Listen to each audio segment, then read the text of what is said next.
How to use mirror columns in Monday.com. You can do this in 7 simple steps. 1.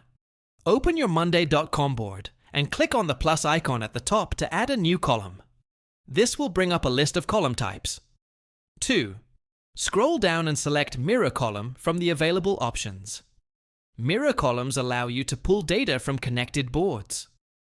3. Link the mirror column to another board by selecting the board that contains the data you want to display. Choose the specific column from the linked board that you want to mirror. This ensures the correct data appears in your main board. 5. Once linked, the mirror column will automatically update whenever changes occur in the connected board. This keeps information synchronized. 6.